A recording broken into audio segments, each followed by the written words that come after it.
أشهد أن لا إله إلا الله وحده لا شريك له وأشهد أن محمدا عبده ورسوله أما بعد فأعوذ بالله من الشيطان الرجيم بسم الله الرحمن الرحيم الحمد لله رب العالمين الرحمن الرحيم مالك يوم الدين إياك نعبد وإياك نستعين اهدنا الصراط المستقيم صراط الذين أنعمت عليهم غير المغضوب عليهم ولا الضالين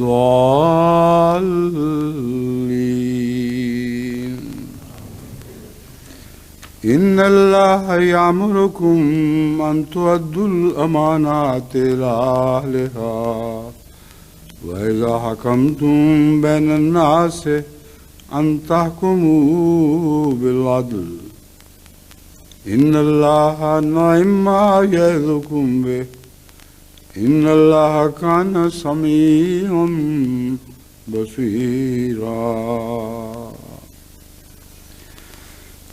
یہ آیت جس کی میں نے تلاوت کی ہے یہ سورہ النساء کی 59ویں آیت ہے،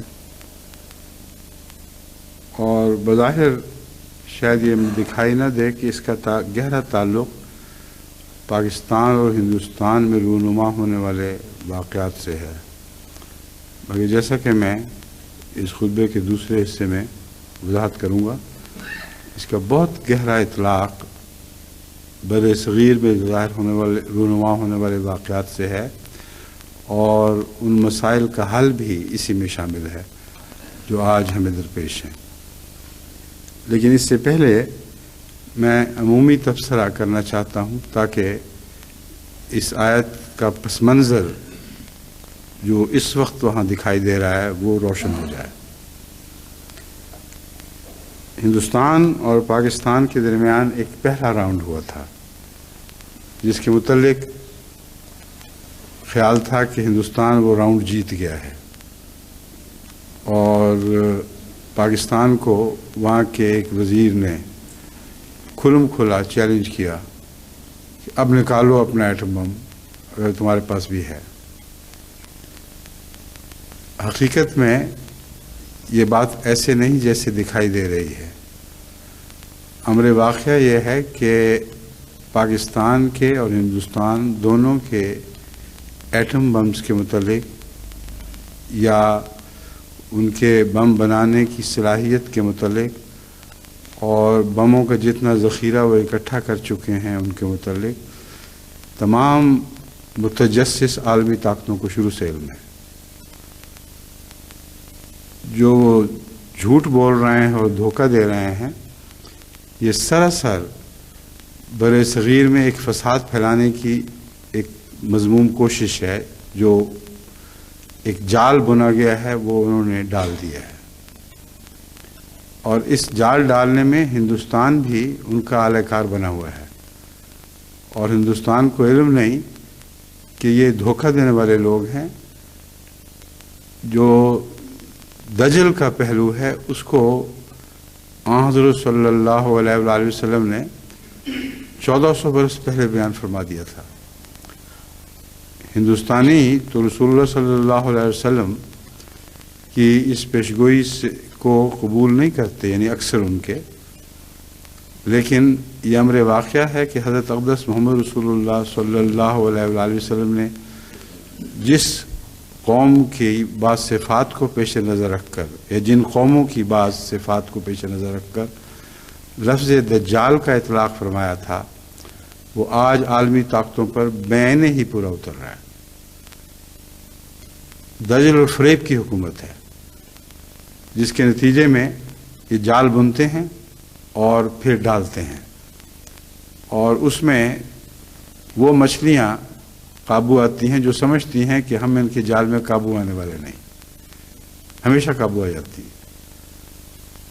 اب بظاہر یہ صرف پاکستان کے خلاف ایک سازش ہے، مگر حقیقت میں جیسا کہ حالات سے ظاہر ہوگا اور میں اس کا تجزیہ تفصیل سے پیش کروں گا، یہ ہندوستان کے خلاف بھی سازش ہے، یہ پاکستان اور ہندوستان کے عوام کے لیے خلاف سازش ہے، اور ان دونوں ملکوں کو ہمیشہ کے لیے ناکارہ کرنے کی ایک سازش ہے، جس کے متعلق آئندہ حالات اپنے پر پرزے کھولیں گے تو آپ سب کو دکھائی دینے لگ جائے گا۔ یہ پس منظر ہے جس کے تعلق میں اب موجودہ حالات پہ تبصرہ کرتا ہوں۔ یہ جو کہا گیا کہ پہلا راؤنڈ ہندوستان جیت گیا، میں نے بھی یہی کہا تھا ایک موقع پر کہ دیکھنے میں لگتا ہے کہ پہلا ہندوستان جیت گیا ہے، مگر اس کے ساتھ ہی ایک دھمکی بھی ہے اور چیلنج بھی کہ تم بھی ایٹم بم چلا کے دکھاؤ۔ یہ وہ چیز تھی جو میں نے جرمنی کے ایک سوال جواب کے موقع پر کھولی تھی کہ اس میں بہت خطرناک ایک چال پوشیدہ ہے۔ یہ بات تو عیاں ہونی چاہیے سب پر کہ آغاز ہی سے ان عالمی متجسس طاقتوں کی پاکستان اور ہندوستان کے ذخائر، ایٹمی ذخائر پر گہری نظر ہے۔ کوئی انتہائی بے وقوف ہوگا جو اس کا انکار کرے۔ اس لیے ہندوستان کو بھی علم تھا کہ پاکستان کے پاس یہ ایٹمی ذخائر موجود ہیں۔ یہ ہو ہی نہیں سکتا کہ انہوں نے اس فخر سے اعلان کیا ہو کہ ہے نہیں دکھاؤ، لیکن ظاہر یہی کیا کہ کر کے تو دکھاؤ۔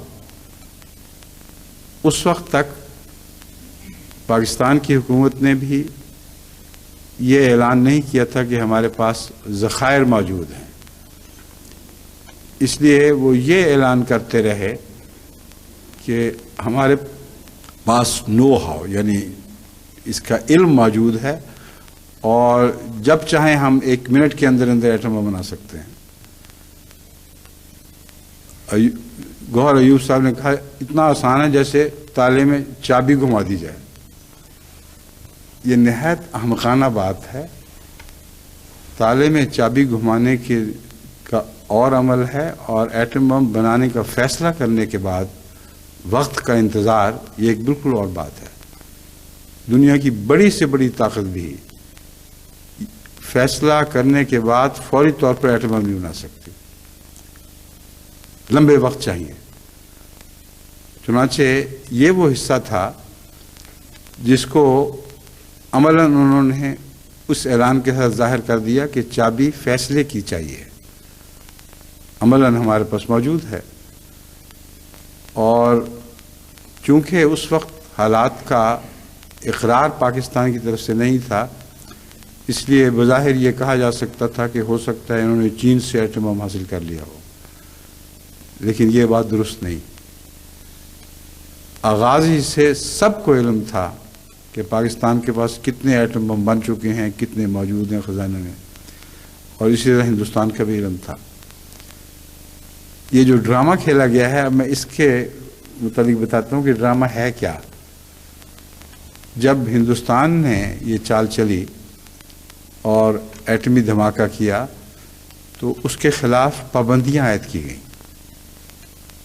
اور بڑی حکومتیں چاہتی تھیں کہ پاکستان کے خلاف بھی ضرور پابندیاں عائد کریں۔ اس لیے انڈیا کی حکومت یا اس کے سربراہوں نے یہ اعلان کیا دھماکہ کر کے دکھاؤ۔ اچھا بھلا علم تھا کہ موجود ہے سب کچھ۔ وہ چاہتے تھے کہ یہ دھماکہ کریں تو ان کے اوپر بھی بعین ہی اسی طرح پابندیاں عائد ہو جائیں، اور اس طرح ملک کے عوام غربت کی چکی میں پیسے جائیں۔ ان کا ایک مخفی سہارا موجود تھا، اگرچہ وہ بھی ایک دھوکہ ہے۔ جب بھی عالمی طاقتیں فیصلہ کرتی ہیں کسی ملک کی مالی امداد بند کرنے کا، اگر وہ جاری رکھنا چاہیں تو ہمیشہ اسرائیل کو استعمال کرتی ہیں۔ اسرائیل کی معرفت وہ مخفی مالی امداد جاری رہتی ہے، لیکن جیسا کہ میں نے عرض کیا تھا یہ بھی ہندوستان کے ساتھ دھوکہ ہے۔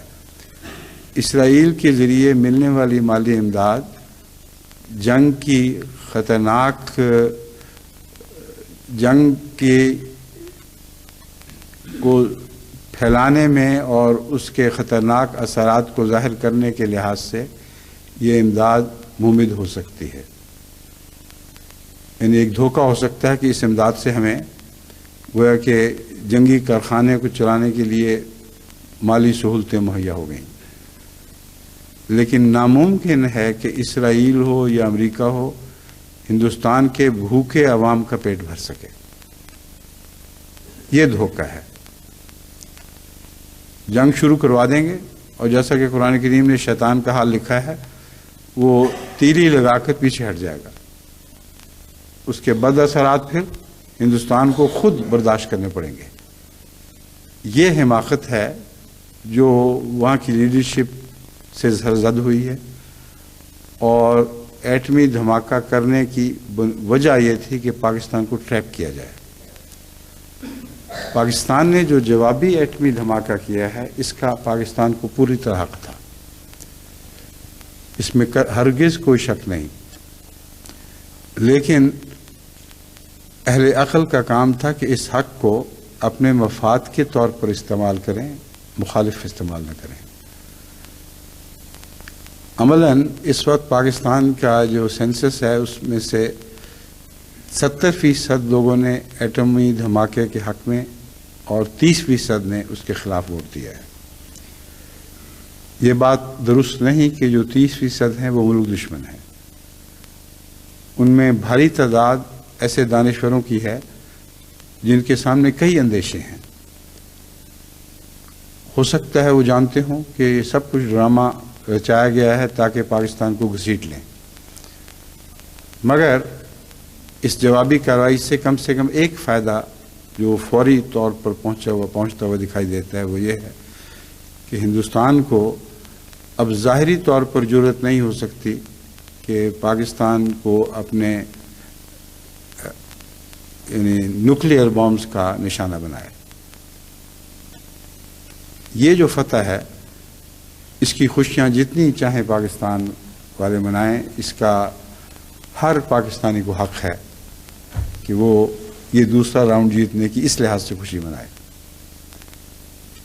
لیکن جن لوگوں نے اس کے متعلق غور کر کے یہ اعلان کیا کہ مناسب نہیں تھا، ان کے ذہن میں ایک تو یہ بات ہو سکتی ہے کہ مالی پابندیاں عائد کرنے کا بہانہ بنایا گیا تھا، پاکستان اس ٹریپ میں پڑ گیا۔ ہندوستان کو اس کے بغیر بھی جرأت نہیں ہو سکتی تھی کہ پاکستان کو ایٹم کا نشانہ بنائے، اپنے ایٹمی ہتھیاروں کا نشانہ بنائے، ہو ہی نہیں سکتا تھا۔ اس لیے عملاً جو ٹریپ بنایا گیا ہے، یعنی اہل دانش پاکستان کی جو بات کرتے ہیں یہ بات کرتے ہیں کہ جو ٹریپ بنایا گیا ہے اس ٹریپ کے اندر پاکستان جا پڑا، اور اس کے بہت سے نقصانات جو ہیں وہ اب آہستہ آہستہ ظاہر ہوں گے۔ دونوں طرف کے عوام گلیوں میں نکلے ہیں بیچارے، دونوں طرف کے عوام کو پتہ ہی کوئی نہیں کہ آگے آئندہ ان سے کیا ہونے والا ہے۔ ہمیشہ ایسی صورتحال میں عوام مارے جاتے ہیں، اور غریب عوام قربانی میں سب سے آگے اور مار پڑنے کے لحاظ سے بھی سب سے آگے۔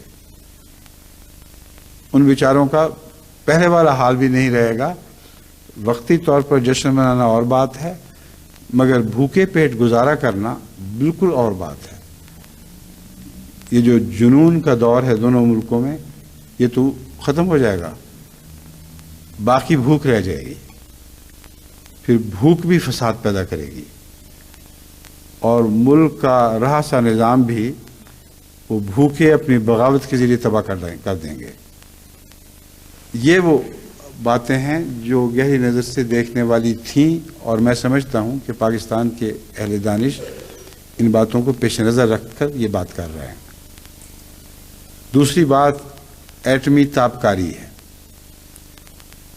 ان دھماکوں کو محض اس کھیل کا آخری باب تصور کرنا بالکل غلط ہے۔ امر واقعہ یہ ہے کہ تابکاری کے اثرات لمبے عرصے تک ظاہر ہوتے چلے جائیں گے، اور ہندوستان میں جو دھماکے ہوئے تھے اس کی تابکاری کے اثرات بھی پاکستان میں محسوس ہونے لگے ہیں۔ وہاں کے جو روزمرہ کے ٹیمپریچرز ہیں، درجہ حرارت، وہ بڑھ گئے ہیں۔ اس لیے جو دھماکے ہمارے اپنے ملک کے اندر ہوئے ہیں ان کی تابکاری سے بے خوف ہونے کی کوئی بھی وجہ نہیں ہے۔ یہ بہت ہی خوفناک چیز ہے۔ وہ دھواں ہے جس کے متعلق قرآن کریم نے متنبع فرمایا تھا، ایک ایسا عالمی دھواں ہے جس کے سائے کے نیچے کوئی امن نہیں، وہ ہلاک کرنے والا دھواں ہے، وہ زندگی کی ہر شکل کو ہلاک کر دے گا۔ بس یہ دھواں اپنے ملک میں پیدا کر رہے ہیں اور جشن بھی منا رہے ہیں۔ ایسی پیچیدگیاں ہیں اس صورتحال کی کہ جن سے نمٹنا بہت مشکل کام اور بہت دور رس نگاہ کی ضرورت رکھتا ہے، اور اہل دانش کو، حکومت کے ہوں یا حکومت سے باہر، ان سب کو سر جوڑ کر ان مسائل کو پیش نظر رکھتے ہوئے کوئی حل تجویز کرنا چاہیے۔ اب جو ہو چکا وہ تو ہو چکا، آئندہ کیسے ان سے نجات ملے گی، یہ ایک بڑا مسئلہ ہے جو اس وقت درپیش ہے۔ تابکاری کے متعلق تو میں جماعت احمدیہ کو خصوصیت سے اور ان کی وساطت سے سارے پاکستان اور پھر ہندوستان کی جماعت احمدیہ اور سارے ہندوستان کو یہ مشورہ دیتا ہوں کہ ہومیوپیتھک دوا ایک ایسی موجود ہے جس کو ہم نے بارہا تجربہ کر کے دیکھا ہے۔ تابکاری کے اثرات ہو بھی چکے ہوں تو ان کو مٹانے میں غیر معمولی مدد کرتی ہے۔ ایک دوا کا نام ہے ریڈیو برومیٹم اور ایک کا نام ہے کارسینوسین۔ میں نے ان دونوں دواؤں کو کامیابی سے استعمال کیا ہے، ایسے مریضوں کے اوپر استعمال کیا ہے جن کو تابکاری کا ہسپتالوں میں نشانہ بنایا گیا تھا اور خطرہ تھا کہ پھر وہ ہاتھ سے نکل جائیں گے، لیکن جب ان دو دواؤں کو ان پر استعمال کیا گیا تو اللہ تعالیٰ کے فضل کے ساتھ بالکل ٹھیک ہنستے کھیلتے وہ اپنے ہسپتالوں سے باہر نکل آئے یا باہر نکلنے کے امیدوار ہیں۔ تو جو میں بات کہہ رہا ہوں یہ ایک فرضی تعلیق کی بات نہیں، در حقیقت آزمودہ بات ہے، اور ہر جگہ احمدیوں کا فرض ہے کہ وہ اپنے لیے بھی ان دواؤں کو ابھی استعمال کرنا شروع کر دیں اور غیروں کے لیے بھی اپنی رحمت کا دروازہ کھولیں اور ان کو بھی آمادہ کریں، ورنہ ایک دفعہ وسیع پیمانے پہ شروع ہوگی تو ہر گھر تک پہنچنا مشکل ہو جائے گا۔ اس لیے جیسے بھی ہو سکے اعلان کر کے، اشتہار دے کر اہل پاکستان اور اہل ہندوستان سے کہیں کہ اب اپنے آپ کو تابکاری کے خلاف ایک ٹھوس قلعہ بند ہونے کی تیاری کرو، اور یہ قلعہ بندی جو میں عرض کر رہا ہوں یہ حقیقت ہے، یہ افسانہ یا کہانی نہیں ہے، لیکن ناممکن ہے کہ وسیع پیمانے پہ ہر شخص اس نصیحت کو سن بھی سکے، اس پر عمل کر سکے، وہ دوائیں اس کے لیے حاصل ہوں۔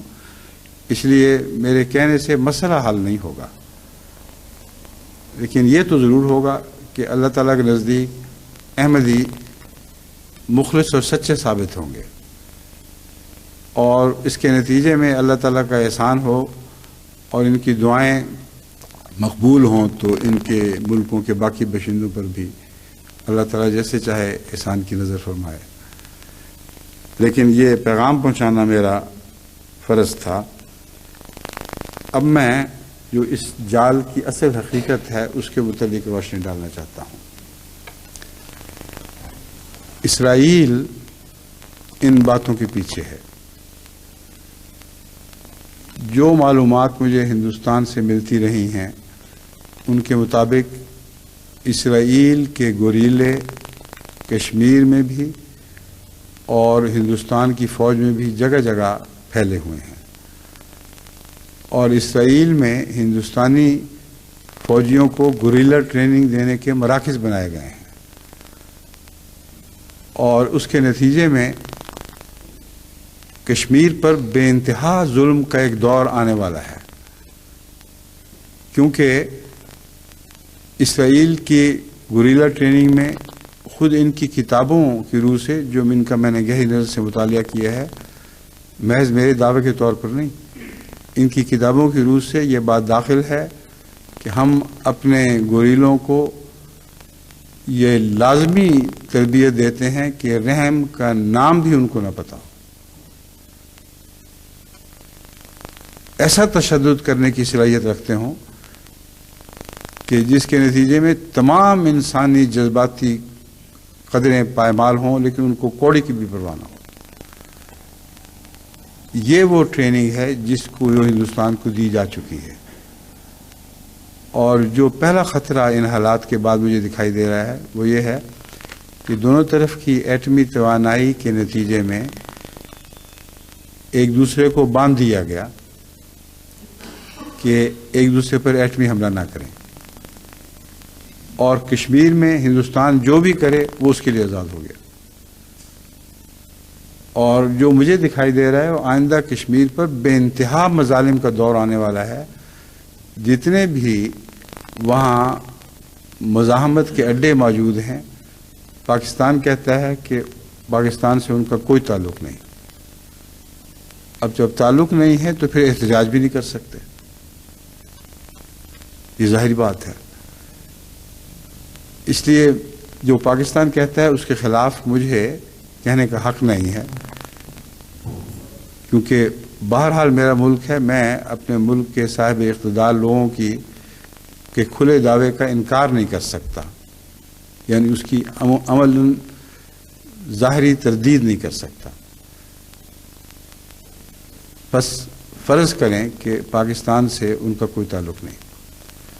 جب کوئی تعلق نہیں تو ہندوستان یہ موقف لے گا کہ ہم اپنے ملک کے باشندوں پر جو چاہیں کریں، تم کون ہوتے ہو؟ اس کا جواب پاکستان صرف یہ دے سکتا ہے کہ ہیں تو تمہارے ملک کے باشندے، مگر عملاً ان کو تمہارے ملک کا باشندہ ہم تسلیم نہیں کرتے، اس لیے احتجاج کر سکتے ہیں، مگر جب تک باؤنڈریز موجود ہیں ان کے احتجاج کی کوئی بھی قیمت نہیں۔ ہندوستان نے لازماً پورے انتظام کر لیے ہیں کہ ان اڈوں کو جو پاکستان کے نہ صحیح مگر ہندوستان کے مفاد کے خلاف، خواہ و مفاد ناجائز ہو، ہندوستان کے مفاد کے خلاف اہل کشمیر میں جہاں جہاں بھی مزاحمت کے اڈے ہیں ان کو کلیتاً بے رحمی کی سطح کو چل دیں، جس کا مطلب یہ ہے کہ بے انتہا ظلم ہونے والا ہے وہاں، اور تو جو ایٹم بمز یا نیوکلیئر بمز کی تھریٹ، اس کا خطرہ ہے، وہ دونوں طرف سے لاک ہو کر ڈیٹرنٹ بن گیا۔ نہ پاکستان ہندوستان کے خلاف بم استعمال کر سکتا ہے، نہ ہندوستان پاکستان کے خلاف بم استعمال کر سکتا ہے۔ یہ جو چھتری بن گئی ہے، اس چھتری کے نیچے وہ کشمیر میں ہر اس جد و جہد کا صفحہ کر دیں گے جو ان کے مفاد کے خلاف ہے۔ پاکستان احتجاج ہی کر سکتا ہے، کن کے پاس؟ ان حکومتوں کے پاس جو اس سازش میں شریک ہیں۔ کیا یونائٹڈ نیشنز میں احتجاج کرے گا، جو خوب جانتے ہیں کہ کیا ہو رہا ہے اور کوئی قدم نہیں اٹھا رہا ہے؟ بس یہ احتجاج بالکل بے معنی ثابت ہوگا اور عملاً ہندوستان کو روک نہیں سکے گا۔ اس کی صرف ایک صورت ہے کہ ہندوستان پھر آزاد کشمیر پر حملہ کرنے کی جرأت کرے جو ان کے ارادوں میں داخل ہے۔ اگر ایسا ہوا تو پھر پاکستانی فوج کو پوری طرح جوابی کارروائی کا حق ہوگا، اور اللہ بہتر جانتا ہے کہ اس کا کیا نتیجہ نکلے۔ مگر اس لڑائی نے دونوں ملکوں کی اقتصادیات کو بالکل تباہ کر دینا ہے۔ اقتصادیات کا ایک بڑا حصہ تو پہلے ہی نیوکلیئر ہتھیاروں کی تیاری میں خرچ ہو گیا، اور اب جبکہ تمام عالم کی طرف سے مالی پابندیاں عائد ہو چکی ہیں، اب مزید جنگ کا نہ ہندوستان متحمل ہو سکتا ہے نہ پاکستان متحمل ہو سکتا ہے۔ یہ وہ خطرات ہیں جو میرے سامنے ہیں، اور میں سمجھتا ہوں کہ اگر جشن منایا جا رہا ہے تو ایک دوسرے کے ساتھ جو پرانی روایتی دشمنیاں اور مخالفتیں ہیں ان کے نتیجے میں ایک جشن منایا جا رہا ہے، لیکن گلیوں میں بھنگڑے ڈالنا کوئی حقیقت میں معنی خیز رد عمل نہیں ہے۔ ہندوستان نے بھنگڑے ڈالے تو ڈالے، لیکن پاکستان کے لیے قرآن رہنما تھا، رسول اللہ صلی اللہ علیہ وآلہ وسلم کو اسوہ حسنہ رہنما تھا، ان کو میں سمجھتا ہوں مختلف رد عمل دکھانا چاہیے تھا۔ لیکن سب سے زیادہ تکلیف اس بات کی ہوتی ہے کہ جو بھنگڑے ڈال رہے ہیں ان پر ہی مصیبت ٹوٹنی ہے۔ یہ جو بڑے لوگ ہیں یہ اپنے پیسے پہلے ہی بیرونی دنیا میں منتقل کروا بیٹھے ہیں۔ جو پاکستان کے ہمدرد ہیں، بیرونی دنیا کے ہوں یا اندرونی، انہوں نے پہلے ہی اپنے پیسے یا پاکستان میں رکھے ہوئے تھے، یا پاکستان کی اپیل پر کہ ہم تمہیں واپس کرنے کی اجازت دیں گے، بہت سا روپیہ باہر سے اندر بھجوا دیا، اور وہ بھی ٹریپ ہو گئے۔ اب وہ باہر نہیں بھجوا سکتے۔ جنہوں نے پہلے سے پیسہ باہر بھجوایا ہوا ہے وہ اندر منگوا نہیں رہے۔ اگر وہی منگوا لیتے تو بہت بڑا مالی فائدہ ملک کو پہنچ سکتا تھا، مگر اپوزیشن ہو یا حکومت ہو، ان کے تعلق والے جتنے ہیں جن کا کچھ اختیار ہے، ان کے متعلق جو عالمی افواہیں پہنچتی ہیں وہ یہ ہیں کہ ان کے سب کے روپے امریکہ میں یا انگلستان میں یا سوئٹزرلینڈ میں یا دوسرے ایسے ممالک میں محفوظ پڑے ہوئے ہیں۔ یہ ان کا وہم ہے کہ محفوظ پڑے ہوئے ہیں۔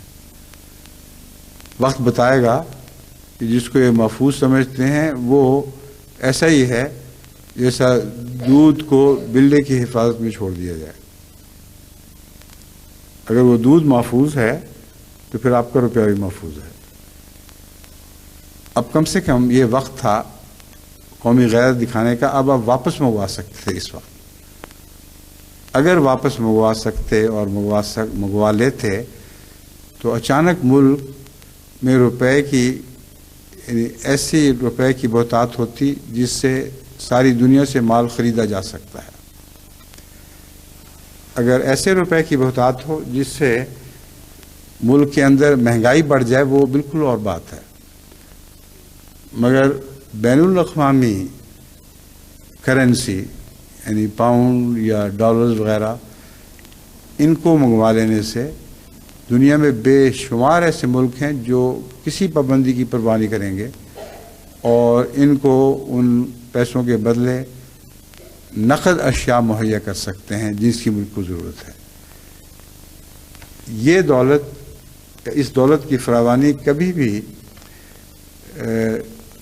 افراط زر کا موجب نہیں بنا کرتی۔ افراط زر کا موجب ہمیشہ وہ دولت بنتی ہے جو نوٹوں کے ذریعے چھاپی جائے اور اس کے پیچھے اس کو مستحکم کرنے کے لیے کوئی ٹھوس ذرائع موجود نہ ہو، بیرونی چیز کوئی خریدی نہ جا سکتی ہو۔ تو اگر کوئی حل تھا تو یہ تھا، اور ہمیشہ کے لیے یہ لوگ اپنی قوم کے حقیقی محسن شمار کیے جاتے اور اس کے نتیجے میں ملک کو بہت بڑے انحطاط اور بحران سے چھٹکارا مل سکتا تھا۔ لیکن اب میں نہیں جانتا کہ یہ مشورہ فائدہ مند بھی ہوگا کہ نہیں، ہو سکتا ہے دیر ہو چکی ہو اور یہ لوگ پہلے ہی اس روپے پر یہ بیٹھ چکے ہوں، جسے سانپ خزانے پہ بیٹھتا ہے، اور ان کو اس کو استعمال کرنے کی اجازت نہ رہی ہو۔ یہ ہے اب صورتحال، جس کے کچھ اور پہلو ہیں۔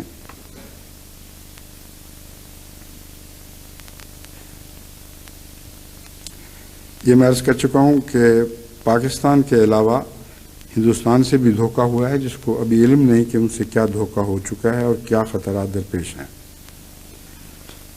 میں آپ کو یہ بتانا چاہتا ہوں کہ پاکستان کو ایک اور خطرہ بھی لاحق ہے، اور وہ خطرہ ہے جس کی طرف فوری توجہ کی ضرورت ہے۔ وہ یہ ہے کہ اسرائیل نے بارہا کھلم کھلا اعلان کیا ہے کہ اگر پاکستان نے ایٹمی بم بنا لیے یا ایٹمی توانائی کے بم بنا لیے تو ہم پاکستان کے ان اڈوں کو برباد کر دیں گے۔ اس اسرائیلی دھمکی کو کھلم کھلا ٹیلی ویژن، ریڈیو، اخبارات کے ذریعے پیش کیا جا چکا ہے اور بارہا پیش کیا جا چکا ہے۔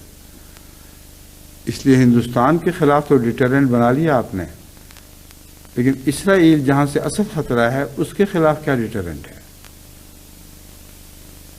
جب تک فوری طور پر ایسی میزائل نہ بنائی جا سکیں کہ جو اسرائیل کو نشانہ بنائیں اور پاکستان بیٹھے ہوئے اسرائیل کو نشانہ بنائیں، اس وقت تک یہ خوفناک کھیل ختم نہیں ہو سکتی۔ ہرگز میں یہ نہیں کہہ رہا کہ اسرائیل کو نشانہ بنایا جائے، میں کہہ رہا ہوں کہ اگر اسرائیل کو اور امریکہ کو یقین ہو جائے کہ پاکستان اپنے ایٹمی توانائی کے ذخائر کو برباد ہونے سے پہلے، کہ برباد کرنے سے پہلے یا اس کے رد عمل کے نتیجے میں کچھ ایسی جگہ یہ ذخائر منتقل کر سکتا ہے کہ وہ پھر اسرائیل پر بہانے ہی یہی ہتھیار استعمال کریں۔ اگر یہ بات یقینی طور پر پاکستان کو حاصل ہو جائے تو ناممکن ہے کہ یہ عالمی جال ان کو کسی پھندے میں پھنسا سکے، اور اس طرف توجہ نہیں ہے، اور اس کے لیے ابھی وقت چاہیے اور محنت چاہیے۔ ہمارے واقعہ یہ ہے کہ وہ میزائل بنانا پاکستان کے لیے جو پاکستان بیٹھے اسرائیل مار کر سکیں اور نشانے پر مار کر سکیں، ابھی ایک کار دارد معلوم ہوتا ہے۔ اگر ایسی میزائل چائنا سے حاصل کی جا سکتی ہیں تو ہرگز اس میں بھی دیر نہیں کرنی چاہیے۔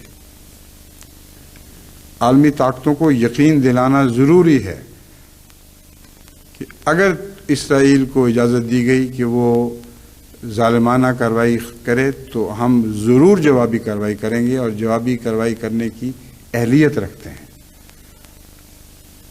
اگر یہ بات ہو جائے تو یہ آخری دور جو ہے یہ پاکستان کے لیے بہت ہی عمدہ اور فیصلہ کن دور ثابت ہوگا، جس کے بعد پھر جیسا کہ میں نے عرض کیا ہے اندرونی کوششیں یا بیرونی کوششوں کے نتیجے میں بہت حد تک پاکستان خود کفیل ہو سکتا ہے۔ لیکن جو خطرہ ہے وہ یہ کہ عوام الناس پر جو بادل منڈرا رہے ہیں ان بادلوں کو دور کرنے کا کوئی علاج نہیں ہے۔ اب میں اس آیت کریمہ کی طرف آتا ہوں جس کی میں نے تلاوت کی تھی۔ میں نے عرض کیا تھا کہ بظاہر لوگوں کو علم نہیں ہوگا کہ اس آیت کا اطلاق ہو رہا ہے، مگر حقیقت میں اطلاق ہو رہا ہے، اور اس آیت میں ہر بات کا حل موجود ہے۔ پہلی بات یہ ہے ان اللہ یامرکم ان تؤدوا الامانات الی اہلھا۔ ڈیموکریسی کو ہدایت ہے کہ جب تم اپنے حکام چنا کرو تو جو امانت دار ہوں، جو تمہاری امانت کو ادا کرنے کا حق رکھتے ہیں، ان کو چنا کرو۔ لیکن یہ ڈیموکریسی کا تصور نہ ہندوستان میں ہے نہ پاکستان میں ہے۔ آج جو حکام دونوں طرف کے فیصلے کرنے کے مجاز ہیں وہ ان دونوں صفات سے آ رہی ہیں، نہ وہ عدل کی صفت رکھتے ہیں نہ امانت کی صفت رکھتے ہیں۔ اور جتنی خرابیاں آج درپیش ہیں وہ انہی دو صفات کے فقدان کا نتیجہ ہیں۔ اب دیکھیں، اگر عدل، جیسا کہ قرآن کریم عدل کو ایک ایسی قدر کے طور پر پیش کرتا ہے جو عالمی ہے، جو کسی ملک میں محدود نہیں، اگر ایسے عدل کو کشمیر میں جاری کر کے دیکھیں تو مسئلہ ہی ختم ہو جاتا ہے۔ کشمیری کے ساتھ عدل ہونا چاہیے تھا، اس کے جو حقوق ہیں وہ ادا ہونے چاہیے تھے۔ ہندوستان کے ہاتھ سے جاتا یا نہ جاتا اس کی بحث بالکل الگ ہے، کشمیری کا اپنا ایک حق ہے، اور وہ عدل اگر ہندوستان کے حکمران مہیا کرتے تو کوئی مسئلہ پیدا ہی نہ ہوتا۔ یہ سارے مسائل کشمیر پر ہندوستان کے تسلط کے نتیجے میں پیدا ہوئے ہیں، اور بجائے اس کے کہ اب بھی عدل کی طرف متوجہ ہوتا، عدل کے فقدان کا علاج عدل کے مزید فقدان کے ذریعے کیا جانے کی کوشش کی جا رہی ہے۔ یعنی پہلے کون سا عدل تھا وہاں، اب ظلم اور سفاکی کو، جس کی مثال دنیا میں کم ملتی ہے، اس کو استعمال کیا جائے گا عدل کے نہ ہونے کے توڑ کے طور پر، اور یہ بات ختم ہونے والی نہیں۔ یہ اتنی زہریلی بات ہے جس نے جب یہ عمل میں آئے گی تو پھر یہ ظاہر کرے گی اپنا اصل چہرہ، کہ نفرت اور ظلم کے نتیجے میں کبھی بھی انصاف دب نہیں سکا۔ ساری دنیا میں تمام انسانی تاریخ گواہ ہے کہ عدل کے فقدان کا علاج عدل قائم کرنا ہے، نہ کہ ظلم اور سفاکی کا بڑھانا۔ تو پہلی بات، جیسا کہ میں نے عرض کی ہے، اس آیت سے یہ معلوم ہوتی ہے کہ عدل اور امانت کے پیش نظر نہ وہاں حکومتیں قائم کی جا رہی ہیں، یعنی ہندوستان میں، نہ پاکستان میں قائم کی جا رہی ہیں،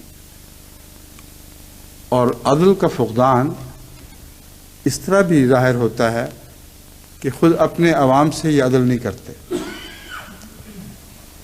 کشمیر کو چھوڑو بفرض محال تھوڑی دیر کے لیے، کیا ہندوستان کے حکمران اپنے غریب اور بھوکے عوام سے عدل کر رہے ہیں؟ کیا ان کا مالی اور اقتصادی نظام دولت کو چند ہاتھوں میں سمیٹنے کا موجب نہیں بنا ہوا؟ کیا عوام الناس اس ظالمانہ مشین میں روز بروز پیسے نہیں جا رہے؟ ان کی روٹی کی کس کو فکر ہے؟ ان کے پانی کی کس کو فکر ہے؟ تو جو قوم اپنے حکمران وہ چنے جو عدل سے اور امانت سے آ رہی ہیں، پھر وہ ان سے وہی سلوک کرتے ہیں۔ بس ایک پہلو سے ذمہ داری پھر بیچارے عوام کل انعام پر آ جاتی ہے۔ یہ لوگ عقل سے عملاً اتنے عاری ہوتے ہیں جیسے مویشی عاری ہوں، اور چنتے ہیں اپنے رہنما، اور رہنما وہ چنتے ہیں جو لازماً ان کو جہنم کی طرف لے کے جاتے ہیں، یعنی دنیاوی جہنم میں جھونک دیتے ہیں ان کو۔ حقیقت میں کوڑی کی بھی پرواہ نہیں، کتنے لاکھوں کروڑوں بھوکے گلیوں میں مر رہے ہیں، کن کن مصائب کا شکار ہیں، کیا کیا بیماریاں ان میں پھیل رہی ہیں، کس طرح وہ اپنی عورتوں، اپنی بچیوں کی عصمتیں بیچتے پھرتے ہیں تاکہ روٹی کے دو لقمے مہیا ہوں۔ یہ آیت ان ساری باتوں کی نشاندہی کر رہی ہے، اور یہ آیت اگرچہ مسلمانوں کو مخاطب ہے مگر تمام دنیا کی ہر قوم کو مخاطب ہے۔ یہ آیت کریمہ مجھے یہ اختیار دیتی ہے کہ خواہ میں پاکستان کا ہوں یا ہندوستان کا ہوں یا کسی بھی ملک کا باشندہ ہوں، اس زبان میں کلام کروں جو عالمی زبان ہے، اور یہ زبان صرف قرآن کی زبان ہے۔ خود انصاف پہ قائم رہتے ہوئے ہر ایک کو میں وہ بات کہہ سکتا ہوں جو بات انصاف کے منافی نہیں بلکہ انصاف کو قائم کرنے کے لیے ضروری ہے۔ بس یہ ہے در حقیقت آخری صورت جس کو سمجھنے کی ضرورت ہی نہیں بلکہ اس پر عمل پیرا ہونے کی ضرورت ہے۔ میں جانتا ہوں کہ میری آواز کمزور ہے، لیکن اس کمزور آواز کو سننے والے اگر کچھ عقل رکھتے ہوں تو اس کو غلط کہنے کی استطاعت نہیں رکھتے۔ حقائق بول رہے ہیں کہ تم لوگوں کو بغیر انصاف کے چنا گیا اور تم نے خود اپنی قوم سے انصاف نہیں کیا، اور اب ان کو گلیوں میں نچا رہے ہو اس وجہ سے، اس خوشی میں کہ کل تم پر ساری مصیبت ٹوٹے گی اور تمہارے حکمران اپنے اپنے علاقوں میں قلعہ بند ہو جائیں گے اور ان کو کچھ پرواہ نہیں ہوگی کہ کتنے غریب بھوکے گلیوں میں مرتے ہیں اور کتنے بچے اور بچیاں تباہ حال ہو رہے ہیں۔ اس بات کی کوئی بھی ہمدردی ان حکمرانوں کو نہیں ہے، نہ سرحد کے اس پار نہ سرحد کے اس پار۔ اس لیے میں دونوں کو متوجہ ہو سکتا ہوں ایک ہی زبان میں، اور دونوں کے اہلیوں کو یہی تعلیم دے سکتا ہوں جو عالمی تعلیم ہے، اور یہ تعلیم دینے کے نتیجے میں کوئی مجھ پر یہ قدغن نہیں لگا سکتا کہ یہ تمہاری وطن کی محبت کے خلاف ہے۔ وطن کی محبت کا تقاضا ہے جو میں پورا کروں گا، اور یہ قرآن کی شان ہے کہ یہ تقاضا میں تمام دنیا میں بین اسی طرح پورا کر سکتا ہوں، اور کوئی مجھ پر یہ الزام نہیں لگا سکتا کہ اس نے جنبداری سے یا جانبداری سے کام دیا ہے۔ بس یہ حسن ہے قرآن کریم کا جس کی کوئی مثال دنیا میں کسی کتاب میں دکھائی نہیں دیتی۔ اس پر آپ دیکھیں اللہ تعالیٰ فرماتا ہے کہ جب حکم کو اگر تم چن لیے جاؤ، خواہ کسی طرح بھی چن لیے جائیں، تو جب حکومت کرو تو کچھ عدل سے تو کام لو، اس وقت ہی کچھ عدل کر لیا کرو۔ اگر چننے میں تم نے اپنی خواہش کے احترام میں عوام سے زبردستی ووٹ لے لیے ہیں، ان کو عقل ہی نہیں کہ کس کو ووٹ دینا ہے، تو اب جب کہ تم حاکم بن گئے ہو تو ان عوام سے کچھ حسن سلوک کرو۔ یہ حسن سلوک صرف عدل تک محدود نہیں رہتا، بلکہ قرآن کریم کی ایک اور آیت اس حسن سلوک کو آگے بڑھا دیتی ہے۔ اللہ تعالیٰ فرماتا ہے ان اللہ یامر بالعدل والاحسان وایتاء ذی القربی، کہ عدل تو پہلا مقام ہے۔ محض عدل کے ذریعے تمہارے مسائل حل نہیں ہو سکتے، کیونکہ بعض دفعہ عدل کے ذریعے جو کچھ اقتصادی نظام جاری ہے اس کا عدل کے ذریعے اس کو عدل کے ذریعے چسپاں کریں تب بھی مسائل کا حل نہیں ہوتا۔ اس کے لیے امیروں اور بڑے لوگوں کو لازماً قربانی کرنی پڑے گی۔ اس لیے قرآن کریم کی حکمت بالغہ ہمیں بتاتی ہے ان اللہ یامر بالعدل والاحسان۔ احسان کرنا نہیں سیکھو گے تو تمہارے مسائل حل نہیں ہوں گے۔ اگر احسان کا سلوک ہوتا پاکستان یا ہندوستان میں تو عوام الناس خود اپنی حکومتوں پر جانیں چھڑکتے۔ اب ان سے زبردستی حماقت کے ساتھ جانوں کی قربانی لی جا رہی ہے۔ جانے تو بیچارے اب بھی چھڑکیں گے، لیکن کہاں جان چھڑکنی چاہیے اس کا کوئی علم نہیں۔ اگر قرآنی تعلیم پر عمل ہو تو یہ عوام واقعتاً اپنے رہنماؤں کی جوتیاں اٹھاتے پھریں گے، ان کے اوپر آنچ آئے گی تو اپنی جان پیش کر دیں گے، کیونکہ عوام الناس میں یہ ایک گہری خوبی ہے جو ساری دنیا کے عوام الناس میں ہے کہ ان سے اگر احسان کا سلوک کریں تو وہ اس کا عام لوگوں کی نسبت زیادہ ممنون ہو جاتے ہیں۔ دانشور یا امیر لوگوں پر احسان کرو تو وہ بھول بھی جایا کرتے ہیں، مگر عوام کو موہ لینے کا اس سے بہتر کوئی طریق نہیں۔ یہ طریق تاریخ مذہب سے قطعی طور پر یقینی ثابت ہوتا ہے۔ حضرت اقدس محمد مصطفیٰ صلی اللہ علیہ وآلہ وسلم کے زمانے میں اس کا ایک اطلاق عام ہوا ہے. آپ نے عدل سے کام لیا اور عدل سکھایا، آپ نے احسان سے کام لیا اور احسان سکھایا، آپ نے اطاعت ذی القربہ سے کام لیا اور اطاعت ذی القربہ کے طریق سکھائے. اور دیکھو کہ جو دشمن تھے وہ فی الحقیقت جان نثار کرنے والے بن گئے، بلکہ ان کی جانیں قبول نہ ہوتی تھیں تو روتے ہوئے واپس جایا کرتے تھے. ہم سوائے جان کے کیا پیش کر سکتے تھے، اور وہ بھی قبول نہیں ہوئی.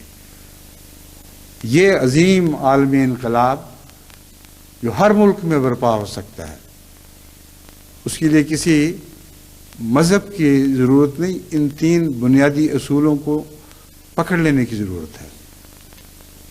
ان اصولوں کے پیش نظر تمام دنیا کے ہر ملک میں ایک عظیم الشان انقلاب برپا ہو سکتا ہے، جس سے یہ دنیا فی الحقیقت جنت بن سکتی ہے. مگر اس کا فقدان تمام بڑی عالمی طاقتوں میں بھی ہے، اور اس کا فقدان ان غریب ملکوں میں بھی ہے جو بڑی طاقتوں کے ظلم کی چکی میں پیسے جاتے ہیں. اس پہلو سے میں جماعت احمدیہ کو ایک عالمی نصیحت کرتا ہوں کہ وہ عدل، احسان اور اطاعت ذی القربہ کی اہمیت کو سمجھتے ہوئے پہلے سے بڑھ کر ان 3 صفات حسنہ پر عمل شروع کر دیں. اور سب سے بڑی بات یہ ہے کہ دعا سے کام لیں. امر واقعہ یہ ہے کہ دعا کے بغیر اور مقبول دعاؤں کے بغیر آج نہ ہندوستان کے مسائل حل ہو سکتے ہیں، نہ پاکستان کے حل ہو سکتے ہیں. جب اطاعت ذی القربہ پہ غور کریں تو ایک ایسی ماں سامنے آئے گی نا جس کا بچہ بیمار ہے اور حالات بتا رہے ہیں کہ وہ ٹھیک ہونے والا نہیں.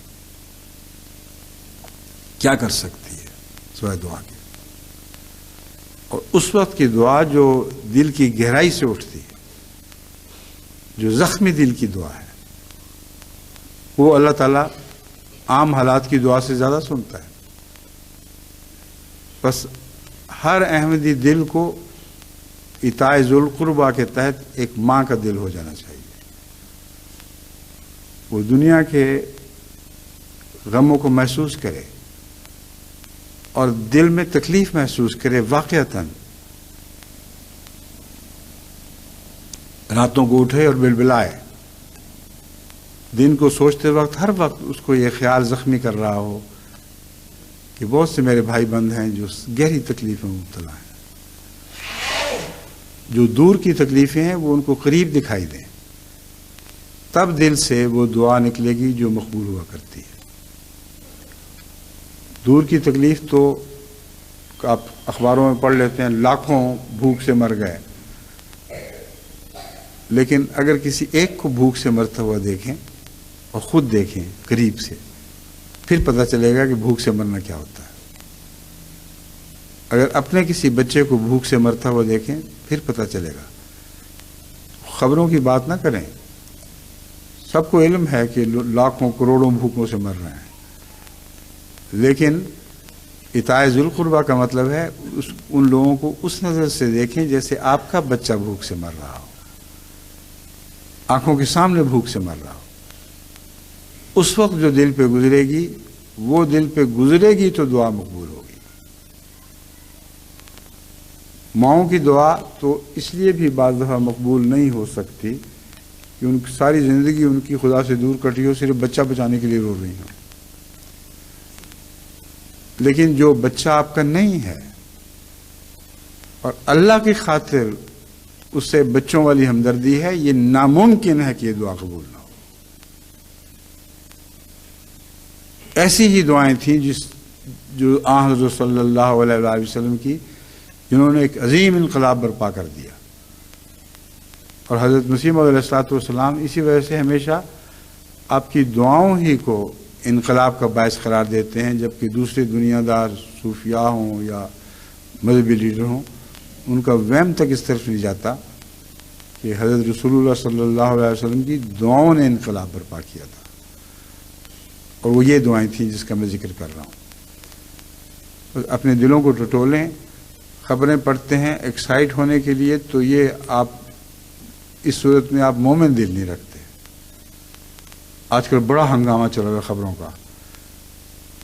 CNN کیا کہہ رہی ہے، اور اخبار میں کیا چھپ رہا ہے، اور نواز شریف نے کیا بیان دیا ہے، اور واجپئی نے کیا بیان دیا ہے، اور بہت لوگ ایکسائٹڈ ہیں. گھروں میں چرچے ہو رہے ہیں، آپس میں باتیں چل رہی ہیں.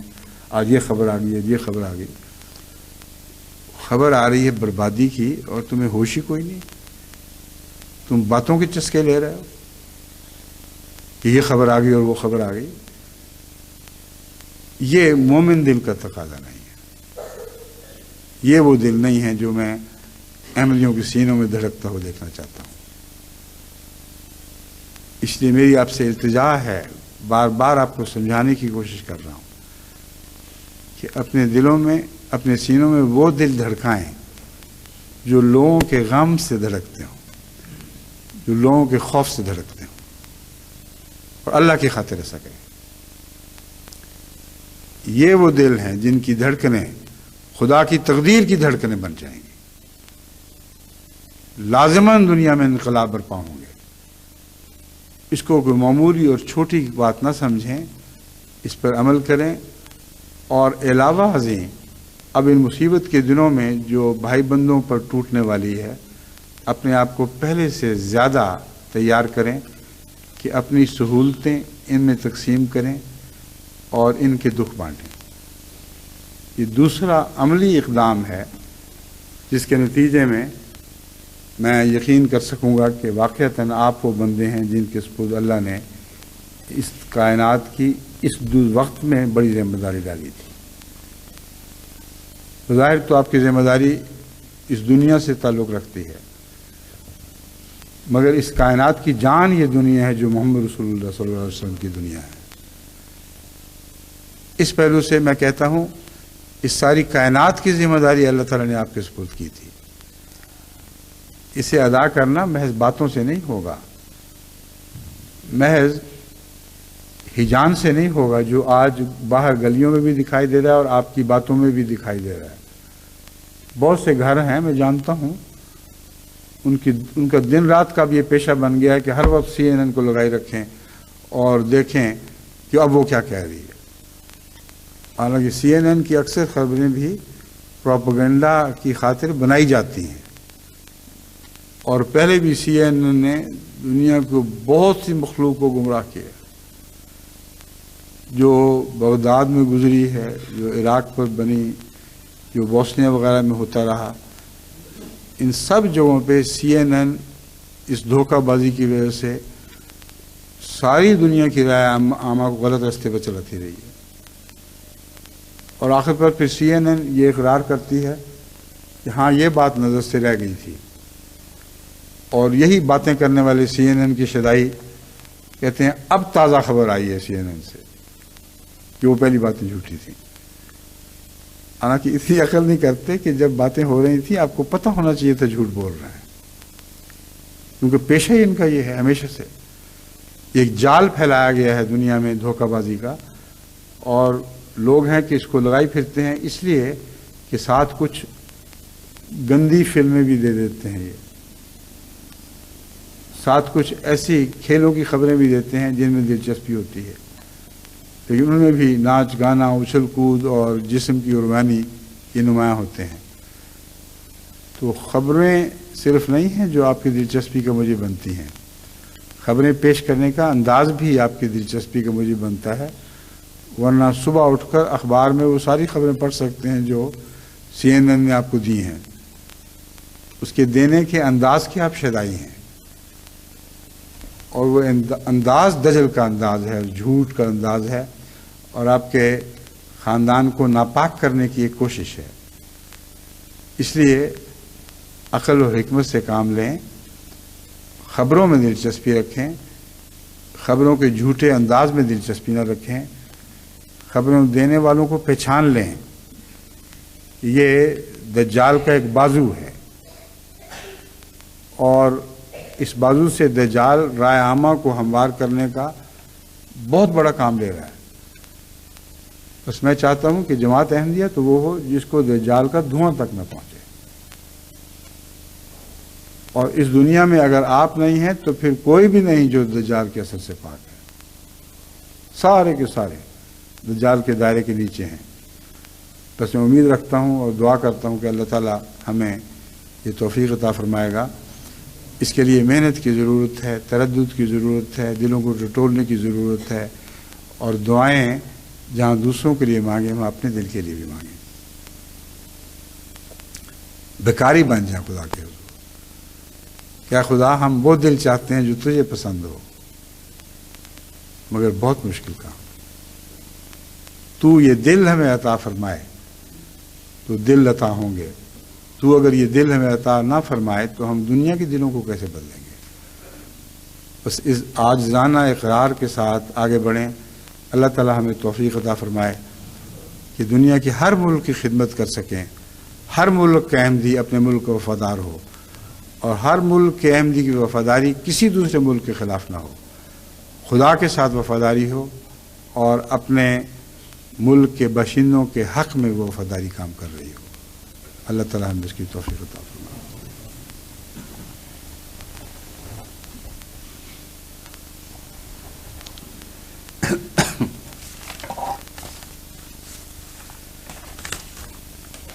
الحمد لله نحمده ونستعينه ونستغفره ونؤمن به ونتوكل عليه ونعوذ بالله من شرور أنفسنا ومن سيئات أعمالنا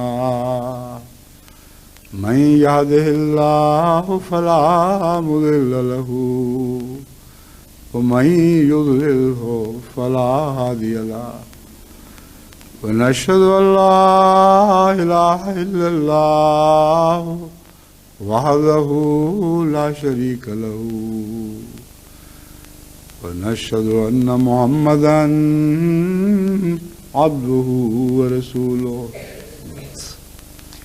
عباد الله رحمكم الله إن الله يأمر بالعدل والإحسان وإيتاء ذي القربى وينهى عن الفحشاء والمنكر والبغي يعظكم لعلكم تذكرون اذكروا الله يذكركم وادعوه يستجب لكم ولذكر الله أكبر